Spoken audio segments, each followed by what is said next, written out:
In January of 2025, Donald Trump stormed back into the Oval Office on a wave of populist fervor. By April, he had signed his fateful decree. Punitive tariffs slapped on every trading partner across the globe. In a unilateral power move, he purged Jerome Powell from the Federal Reserve, installing loyalists who hewed to his will.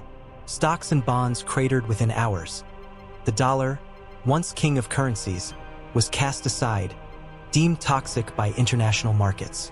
Imports ground to a halt, warehouses emptied, and supermarket aisles hollowed out. As hyperinflation shredded paychecks, the promise of American abundance turned to dust. By 2028, Trump suspended elections under state of emergency powers, declaring himself perpetual steward of a nation teetering on the brink. No shoreline felt the strain more cruelly than the ports. Once bustling hubs of commerce, they lay eerily silent. Rusting cranes stood idle against the dawn sky. Container stacks, ghostly in their emptiness, mocked the memories of cargo vessels that had long since vanished. Coastal cities, once flush with fresh produce and imported goods, watched supply chains fracture and starve. Panic rippled through the streets as people queued for meager handouts, if they could find any at all. Riots flickered in waterfront slums, and militias of desperate citizens seized abandoned warehouses, looting whatever scraps remained. On the fringe of this desolation stood the old freighter Mercury's Call, anchored at what used to be the port of Charleston. Her hull, streaked with salt and neglect, creaked under the weight of memories. Tales of Teslas shipped for shipment overseas, pallets of PayPal-ordered electronics once destined for eager hands, even the occasional luxury car prepped for Caribbean Carnival cruise liners. Now her decks were empty, her holds barren. Her captain, Jonah Ashcroft, paced the gangplank under a bruised sky, a silhouette of resolve amidst the ruin. Ash was no stranger to adversity. A veteran of merchant routes plying tumultuous seas, he'd weathered storms and sanctions alike. But never had he seen a world where the very air tasted of desperation. With a gravel-rough voice, he surveyed the wharf, broken pallets, overturned forklifts, and the skeletal remains of shipping containers. In this silent apocalypse, every echo magnified the hush of abandonment. He turned to his first recruit, Mira Reyes, a former crane operator whose steady hands used to guide tonnage skyward. Now, those same hands clutched a battered lunchbox, her eyes hollowed by nights of empty stomachs. "We can't wait for scraps," Ash told her, voice low so only she could hear. "We'll bring food from wherever it still exists. But I need a crew." Mira nodded, a spark flickering in her dark eyes. Ash handed her a folded manifest, a list scrawled in ink, naming ports still rumored to hold grain silos and refrigerated holds. It was a map of hope. Word spread quickly. At the abandoned breakwater, an ex-dock worker named Benoit Bones Boucher leaned against the railing, chains slack around his waist from years of hauling cargo. He'd lost his family's savings when the dollar collapsed and had since survived by salvaging driftwood and fishing for minnows. When Ash approached, Benoit spat into the water.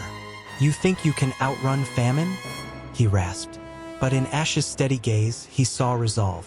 For all his cynicism, Bones steeled himself. "I'm in," he growled, the first of many. As dusk melted into night, they gathered in the shadow of the hull, a motley assembly.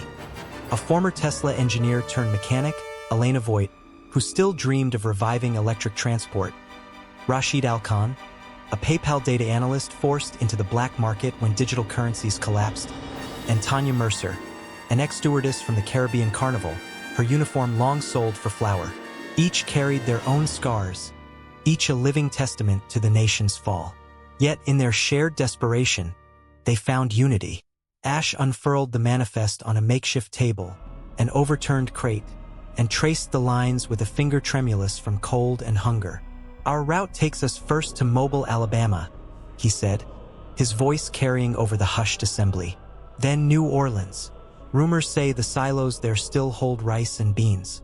After that, we follow the Gulf currents to Veracruz, where clandestine shipments slip through." He paused, the wind tugging at his coat. "It won't be easy.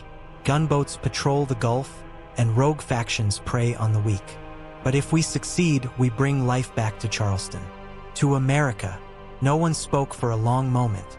Then Mira crossed her arms and cracked her knuckles. A warrior readying for battle. "Let's load the lifeboats," she said. Before dawn, night deepened, and the Mercury's call shuddered as her engines, long silent, roared to life. Beneath a fractured moon, the crew boarded, hearts pounding with equal measures of fear and hope. The harbor lights winked off one by one as they slipped free of the dock, leaving behind a world starving for salvation. Dawn bled through the haze like a wounded bird as the Mercury's call cleaved through the muted waves of Charleston Harbor. Jonah Ashcroft stood at the helm, his knuckles white against the cold metal wheel. Behind him, the engine's low rumble was both curse and salvation. Fuel, scavenged from abandoned tanker trucks, still pumped life into her veins. Mira Reyes crouched at the navigation console, scanning the patch chart for Mobile, Alabama, where the first promise of grain silos glimmered in rumor and rust. The wind carried a taste of brine and desperation.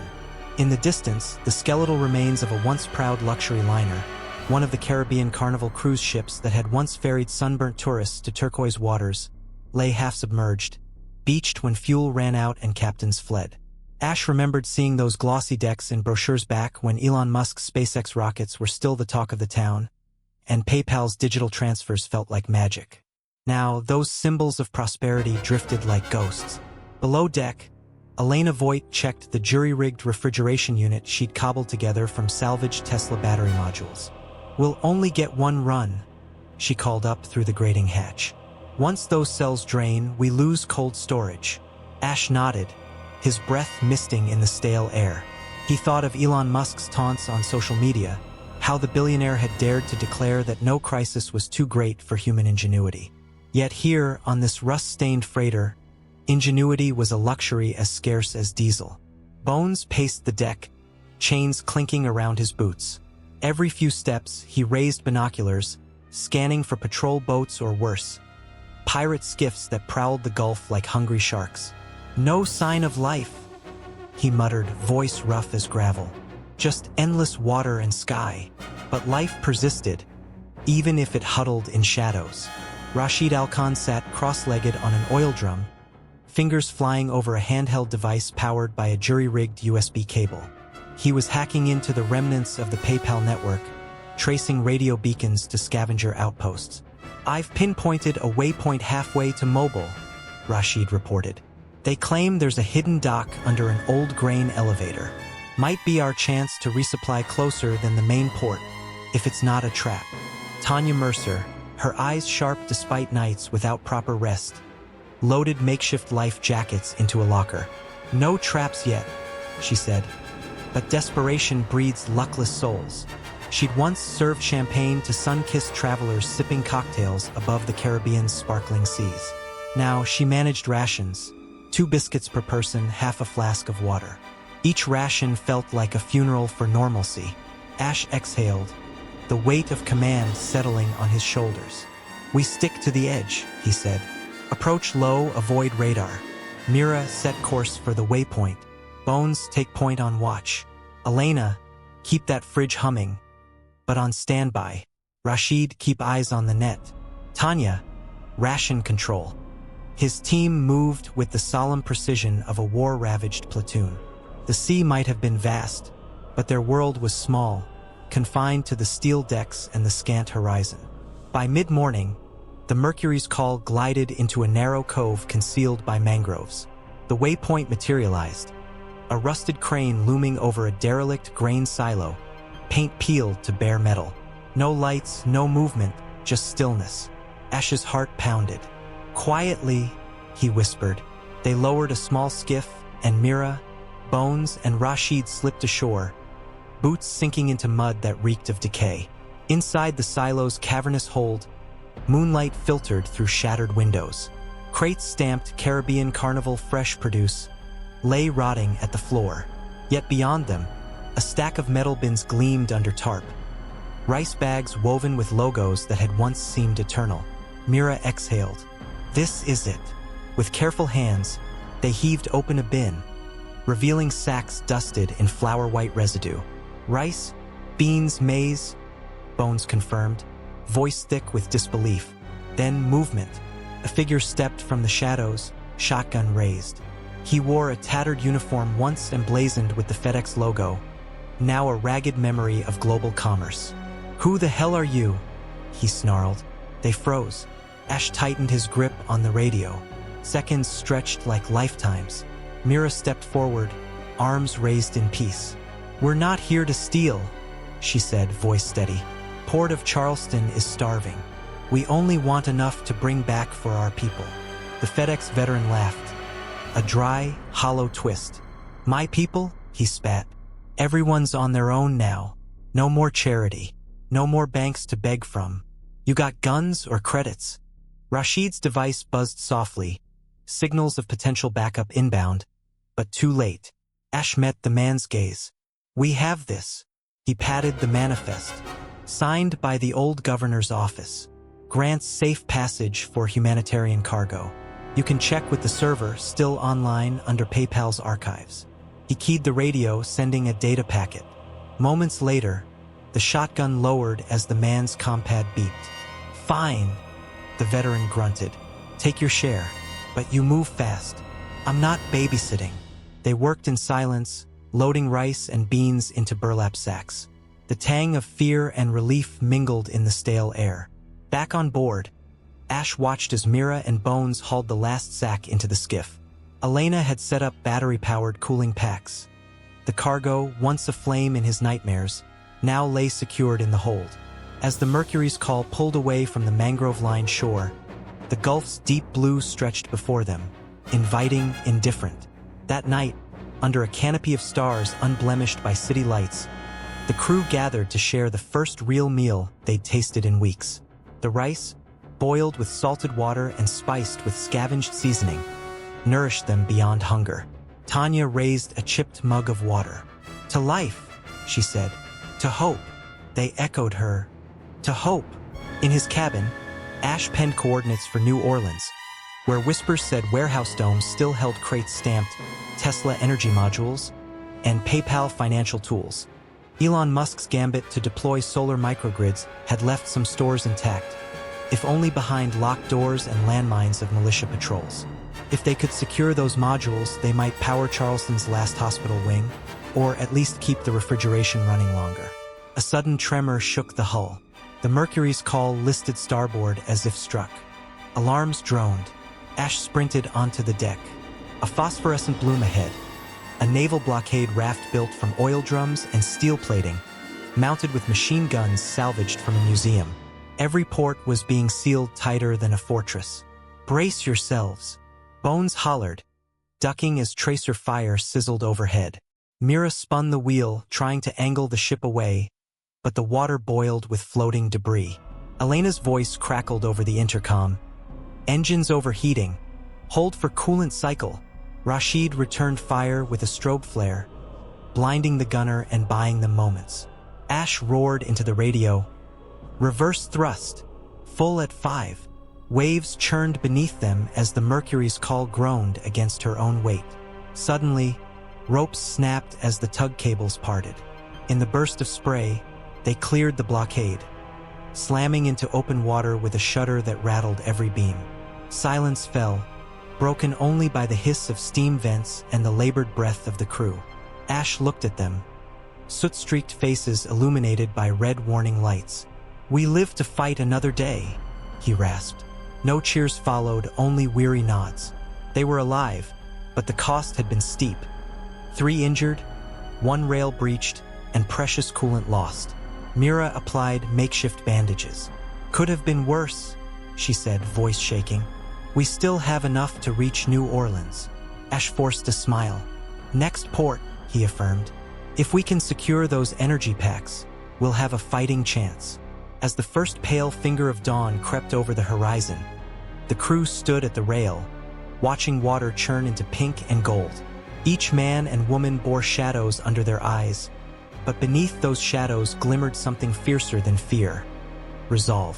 They would carry food and power to starving shores, even if the world had fallen apart. The Mercury's call plowed on toward New Orleans, its crew bound by hopes heavier than grain sacks and lighter than a fleeting sunrise. Ahead lay another gauntlet. More blockades, rogue factions, the specter of Donald Trump's endless regime tightening its grip. But the promise of dawn, however fragile, burned brighter than any tyrant's decree. Dawn's first light filtered through the jagged skyline of New Orleans, where shattered street lamps and uprooted oaks cast long, trembling shadows across flooded avenues. The Mercury's call knelt at the locked gates of the industrial canal, her iron hull heaving with the gentle swell of murky water. Jonah Ashcroft stood at the railing, peering through binoculars as cranes in the distance clawed at rusted boxcars like skeletal fingers. Behind him, Mira Reyes secured the last of the rice sacks, while Bones checked the tension on the mooring lines. In the air hung the faint hum of generators, survivors powering pumps to keep their homes from drowning in the relentless rise of broken levees. They disembarked into a landscape of half-submerged factories and collapsed warehouses.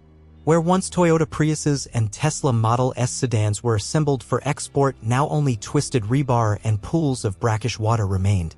Elon Musk's grand vision of electric mobility had faltered here, abandoned when power grids collapsed and the Federal Reserve's loyalists refused to back essential imports.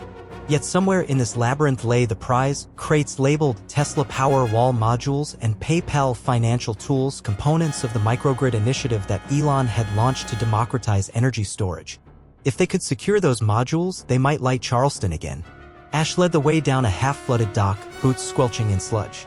Rashid Alkhan scanned frequencies on a makeshift radio, hunting for hive mind chatter from militia leaders. The PayPal network, though fragmented, still carried encrypted packets. Rashid had traced one to a locked warehouse near the old Audubon Park. "They say God's garden militia runs security," he muttered, eyes darting toward the tree line where armed sentries prowled. Their rifles were scavenged M16s, once weapons of U.S. peacekeepers, now tools of local warlords. Mira tapped the barrel of her shotgun. "We proceed quietly," she whispered. Tanya Mercer distributed hand signals as they fanned out.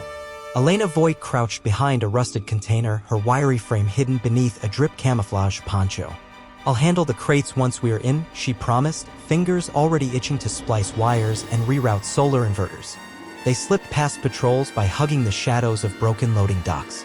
Ash's heart thundered when a floodlight snapped on, revealing a sentry silhouetted against the rising sun. Mira raised her shotgun. Bones stepped forward, fists ready. But Rashid released a shortwave jammer and the floodlight sputtered into darkness. They darted inside, boots echoing across concrete floors littered with shredded paperwork from PayPal offices. Beneath the collapsed mezzanine they found it, stacks of silver-gray power walls, their gloss still intact, and crates stamped with PayPal's blue logo. Elena hurried forward, releasing clamps and pulling at cords. "We need 10 minutes to rig the lifts," she called. Sparks flew as she hotwired the module stacker. Outside, shouts erupted. The militia had discovered their presence. Gunfire rattled through the air, ricocheting off steel girders. Mira and Bones bolted to cover, returning fire with hissing tracer rounds. Ash sprinted to help Elena, guiding her as she braced a module cradle. With a roar, the hydraulic lift groaned to life. Poweralls rose, one by one, onto the deck of a waiting flatbed truck they'd commandeered. Rashid loaded the last crate of PayPal microtransaction tablets, handheld devices pre-configured to unlock encrypted data channels for local clinics. "These will revive the digital backbone," he said, eyes alight with triumph. But the militia pressed in harder, grenades rolling across the floor like steel marbles. "We move now," Ash barked. They shoved the crates into the truck bed, Mira revved the engine, and Bones hurled a smoke grenade to cover their escape. Under the gray pall of smoke and tear gas, they barreled out through shattered doors, tires spinning on slick concrete.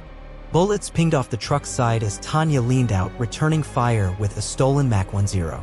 The truck fishtailed into an alley where Ash had parked the Mercury's Call's launch skiff.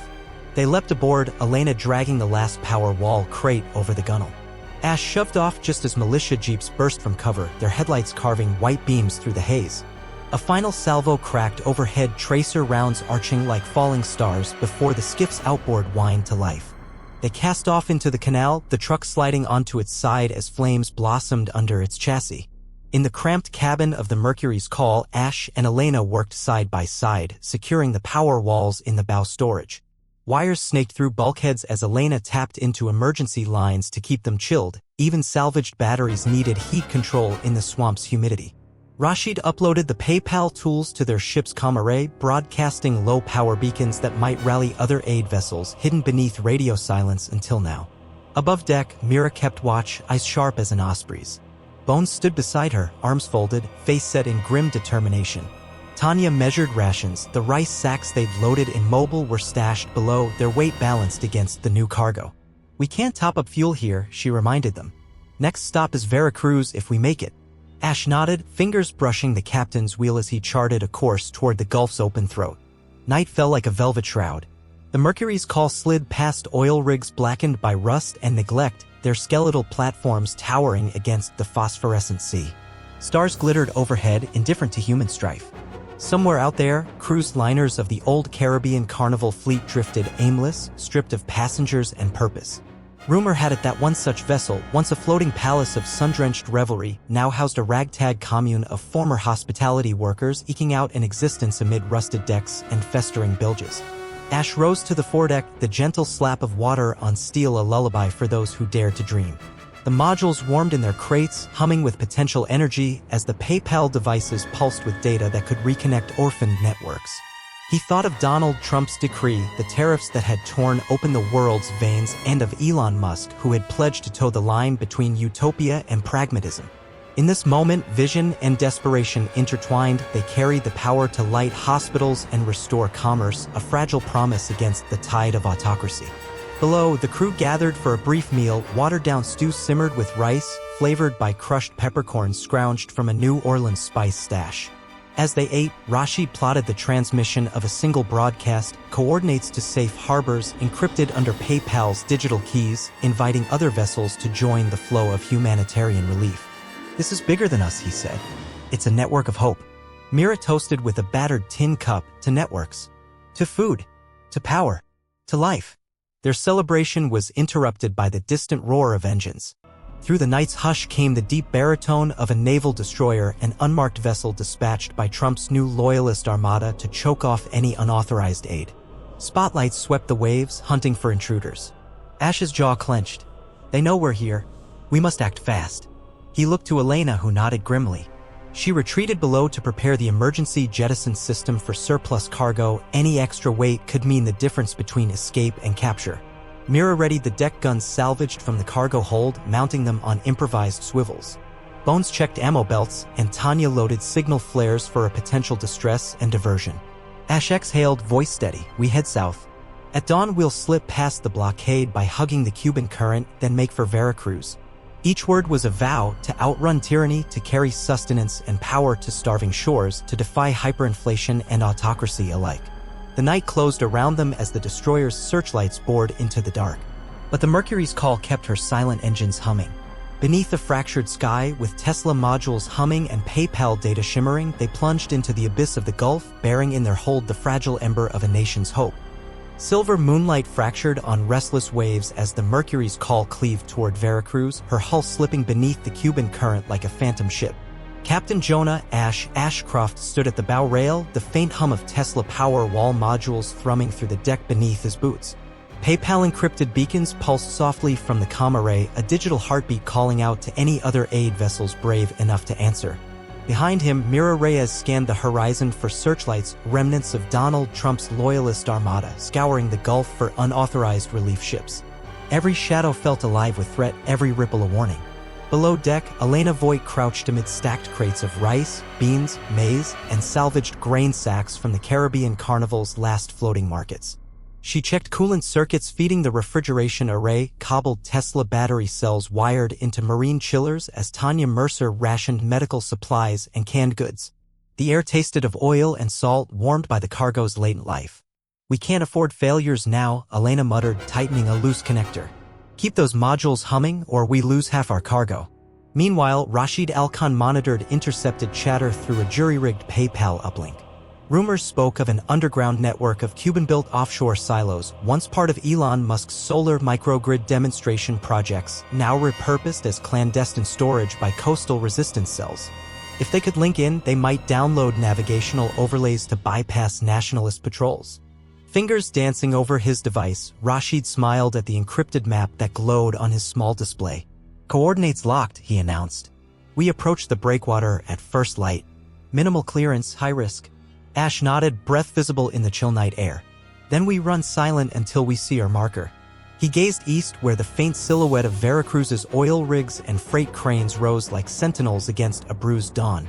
Somewhere among them lay the last intact silos filled with canned fish from the Havana co-ops, barrels of cooking oil, and vats of desalinated water. Enough to relieve a city starving for months. As they neared the Gulf breakwater, a crumbling stone wall half-submerged in foam, Mira guided the Mercury's call along a narrow channel. Below, powder blue phosphorescence shimmered as the hull displaced luminescent plankton. "Stay steady," she whispered. "Tide's pushing west." Bones stood at her elbow, eyes sharp. With one silent command, he released the blast shields on the stern thrusters, readying the ship for rapid reversal if needed. A sudden burst of flares arced overhead, red and white tracers painting the sky. Spotlights from a nearby militia cutter snapped on, sweeping the spray. "They found us," Bones growled. "Brace for incoming." Ash's heart pounded. "Full reverse," he ordered Mira. Tanya hit the fire suppression valves to clear the deck for maneuver. The engines roared, sending the Mercury's call sliding backward with a hiss of steam and spray. Shoulders braced against the rail, the crew felt the ship shudder as it clawed away from the blockade. 3 rifle volleys echoed against steel hull, splintering near misses that sent shards of paint flaking into the sea. Elena cut cooling power to non-essential circuits, consolidating energy for silent running. Rashid launched an interference burst on the cutter's radar, borrowed from PayPal's defunct data centers, and the searchlights flickered. Under their cloak, Mira eased the Mercury's call into a covert inlet masked by mangrove thickets. At dawn's auburn edge, the inlet narrowed to a jagged channel flanked by half-collapsed silos. Moss-streaked walls bore faded stencils, property of Caribbean Carnival Relief and Tesla Experimental Outpost. Ash exchanged a glance with Mira. "Steady," he said, voice taut.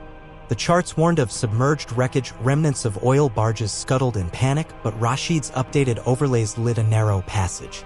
They followed it, hull scraping over hidden debris until the channel spilled into a hidden cove where 4 rust-stained cranes leaned like broken colossi. Onshore, the skeleton crew of a repurposed Caribbean Carnival cruise liner, once the SS Sunwaker, now a floating hydroponic farm, stood ready. Their leader, a former cruise director named Lucia Marquez, waved from the gangway. Her sun-bleached hair blew free, her eyes fierce with defiance. "Welcome home," she called, voice echoing across water. "We've held this bay for survivors, rice, beans, fish, and fresh lettuce grown in our greenhouses." Ash grinned, the weight on his chest easing. "We have grain and dry goods. You have perishables and power." He held up his hand, showing the stacked Tesla modules glowing through the gloom. "Together we'll fill the holds and get food and light back to Charleston." They dropped anchor and lowered the skiff. Mira, Bones, and Tanya unloaded burlap sacks, stacking them on the cruiser's deck beside rows of hydroponic racks humming under solar-charged lamps. Lucia directed her crew to shuttle crates of fish, jars of oil, and water barrels to the Mercury's call's hold. Elena coordinated power connections. She wired 2 power walls into the liner's grid, reigniting pumps that circulated nutrient solutions through rows of lettuce and tomatoes. The air grew warm and herbal, an oasis of green in a world turned gray. As loading continued, Rashid managed network links between the cruiser and Mercury's call, syncing PayPal channels that would allow digital vouchers to flow back to Charleston's clinics and aid stations. "Once we broadcast these keys," he explained, "anyone with a salvaged smartphone can redeem rations and medical credits through secure PayPal ledgers. It's more than food, it's dignity." By midday, the combined holds bulged, 70 tons of mixed cargo bound for America's starving coasts. Elena polished her goggles as she secured final struts. "We're ready," she said, voice bright with exhausted triumph. Ash scanned the horizon, noting the swell building with signs of an oncoming squall. Dark clouds gathered off the Yucatan and wind gusted through the mangrove fronds. "We sail now," he declared. "No delays." The Mercury's call slipped away under cooperative steam, the cruiser shadowing behind. As they cleared the inlet, Lucia stood at the rail, calling, "Fair winds, friends. May your engines never falter." The hydroponic lights glinted like stars fading in the dawn. Then they were alone again on the vast gulf. Clouds rolled overhead and thunder rumbled like distant artillery. Mira tightened the wheel, angling the bow into the wind. Bones secured tarps over open hatches. Tanya checked ration packs, distributing extra supplies for potential storms. Elena and Rashid retreated below to protect sensitive electronics from salt spray. Above decks, Ishmael, a young deckhand from Veracruz, pulled mooring lines and marveled at the bounty filling the hold. "We'll save hundreds," he said, voice hushed. "Maybe thousands." Ash felt a lump in his throat. "This is why we sail," he murmured. "To carry life where only death reigned." A sudden roar cracked across the sky as lightning forked the cloud bank overhead. Sheets of rain hammered the deck, turning wood to slick glass. The ship pitched and rolled, waves crashed over the bow. Mira shouted through the gale, braced for impact. But the Mercury's call held true, her hull strong, her engines straining against the storm's fury. Below, Elena wrestled with loose wiring as salt water dripped from overhead beams. Sparks flew as she grounded the last circuit. Rashid's comm console flickered but held the PayPal uplink. Cans rattled in the hold, crates shifted. Tanya and Bones fought to secure reefing lines, hauling tarps into place. Ash pounded his fist against the door to the bridge. "Status," he bellowed. Myra's silhouette appeared in the hatch. "We're through the worst of it," she shouted. Storms veering north should clear to fair weather in an hour. Relief washed over the deck like warm water. They hauled themselves upright and rode out the swelling seas until the rain eased and clouds parted, revealing a bruised but intact horizon. Exhausted but unbowed, they steered west by southwest, following Rashid's clandestine PayPal-mapped waypoints back toward Cuba's southern shelf, then north around Key West. At dusk, they slipped past the last Loyalist frigate. Its radar blinked briefly but failed to lock on. With a final surge, the Mercury's call sailed into the Gulf Stream, engines purring as the current bore them east toward Charleston. Night deepened. Above, stars shone like pinpricks of promise. Below, the holds thrummed with life, sacks of grain stacked beside fresh produce, crates of canned fish braced by glass-cooled modules. Tanya passed out steaming bowls of rice porridge and fish stew in ceramic cups salvaged from the liner's galley. Each spoonful tasted of victory and relief. In the common mess, the crew gathered around a flickering PayPal-powered lamp. Ash tapped the lantern and PayPal credits transmitted to a network of Charleston shelters, instantly unlocking digital rations. Children's voices crackled over hacked radio sets. "We've got food. We've got water." Tears fell unashamedly as electronic beeps signaled each credit redeemed, each life touched. Elena leaned against Ash, her fatigue softened by triumph. "We did it," she whispered. He nodded, eyes bright. "We did." Mira climbed onto a crate and raised her cup. "To the Mercury's call," she declared. "May she always sail for hope." Bones cheered and Tanya's laughter rang clear. Even Rashid cracked a smile as he keyed another broadcast, coordinates of safe harbors for the next mission. At the helm, Ash set course for the empty berth at Charleston Harbor. In his mind, he saw hospital wards lit by Tesla modules, families gathered around steaming bowls, and a city reborn from famine's brink. Donald Trump's decree had fractured the world's veins, but human compassion, fueled by ingenuity, Tesla's power walls, PayPal's encrypted networks, the solidarity of former cruise liners had stitched them back together. As the Mercury's call glided beneath the skeletal cranes of the port, the first dawn of a new era broke. Fishermen in rowboats waved, their nets full once more. Dockworkers, gaunt but smiling, streamed forward to unload cargo. Lights flickered to life in nearby tenements, payphones rang with messages of thanks, radios carried news of other relief ships answering PayPal beacons, children danced in the street, chasing the silhouettes of cranes against pink sky. Ash watched it all, heartful. This was not the end, but a beginning, proof that even in autocracy's darkest hour, determination, technology, and cooperation could ignite hope. He handed the helm to Mira. "Take us in," he said softly. "Let's bring them home."